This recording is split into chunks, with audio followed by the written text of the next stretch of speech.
Tugas Agenda 3. Manajemen ASN.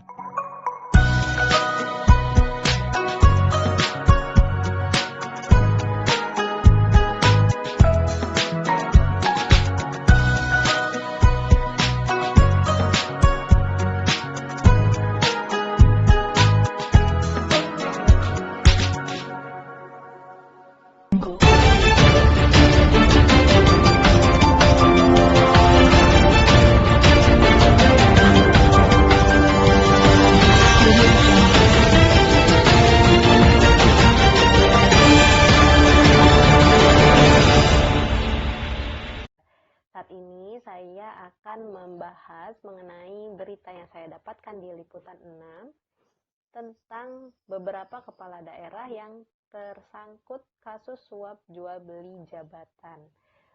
Hal ini sangat bertentangan dengan pengelolaan atau manajemen ASN yang dipelajari oleh kami di Agenda Latsar, Agenda 3 tepatnya, di mana sistem merit yang seharusnya diterapkan untuk mengisi posisi tertentu dalam pengembangan karir ASN ini tidak dilaksanakan karena suap tadi.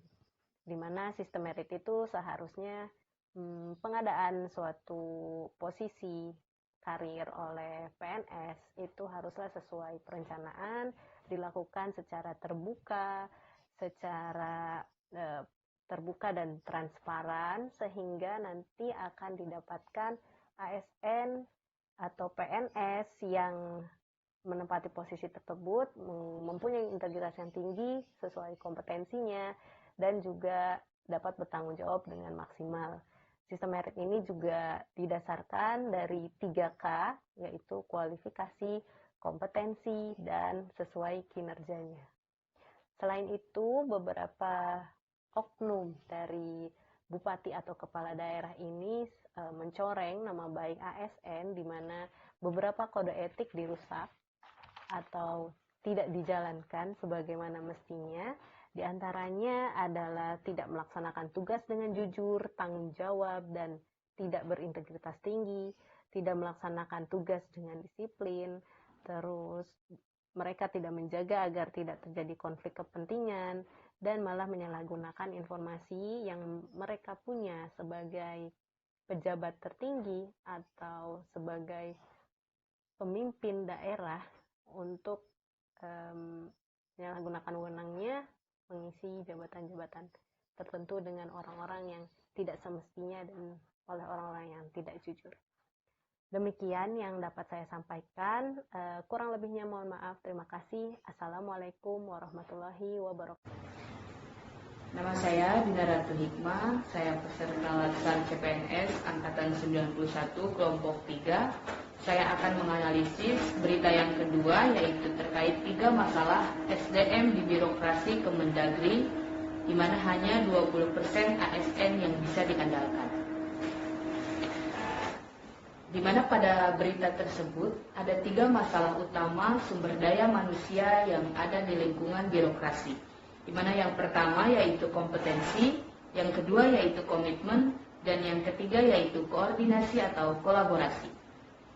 Permasalahan pada berita tersebut mengacu pada Undang-Undang Nomor 5 Tahun 2014 tentang aparatur sipil negara, baik PNS maupun P3K mempunyai hak untuk pengembangan kompetensi yang kemudian dijabarkan pada Peraturan Pemerintah Nomor 17 Tahun 2020 yang merupakan perubahan atas Peraturan Pemerintah Nomor 11 Tahun 2017 tentang manajemen aparatur sipil negara.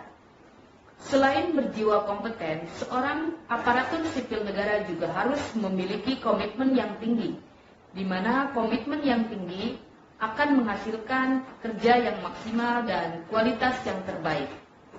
Sebagai aparatur sipil negara yang memiliki komitmen yang tinggi, maka ia memiliki tanggung jawab yang tinggi.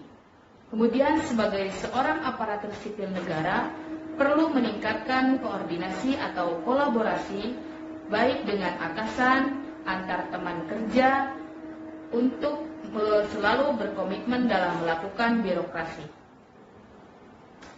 Aparatur sipil negara dihimbau untuk selalu berkomitmen dalam melakukan birokrasi reformasi untuk mewujudkan penyelenggaraan pemerintah yang bersih, efektif, dan efisien. Sebagai kunci penyelenggaraan tata kelola pemerintahan yang akuntabel, pengelolaan sumber daya manusia menjadi prioritas pemerintah. Undang-Undang Nomor 5 Tahun 2014 tentang Aparatur Sipil Negara menggariskan penyelenggaraan kebijakan dan manajemen aparatur sipil negara dijalankan berdasarkan asas profesionalisme, proporsional, akuntabel, serta efektif dan efisien agar peningkatan kinerja birokrasi dapat tercapai. 8 prinsip dan keahlian yang harus dimiliki oleh Smart ASN. Yang pertama adalah integritas, yang kedua adalah nasionalisme, yang ketiga adalah profesionalisme, yang keempat adalah wawasan global, yang kelima adalah IT dan bahasa asing, yang keenam adalah hospitality, yang ketujuh adalah networking, dan yang kedelapan adalah entrepreneurship. Melalui Undang-Undang ASN diharapkan lahir aparatur negara yang berintegritas, profesional, netral, bersih dari praktik korupsi, kolusi, dan juga nepotisme. Menjadikan ASN yang ideal dan kompetitif di era globalisasi merupakan tuntutan publik dan target yang harus dicapai. Kami mencoba menganalisa berita tentang Mall Pelayanan Publik Pandeglang. Dari hasil analisa kelompok kami yang mengacu pada peraturan perundang-undangan tentang manajemen ASN. Apa itu manajemen ASN?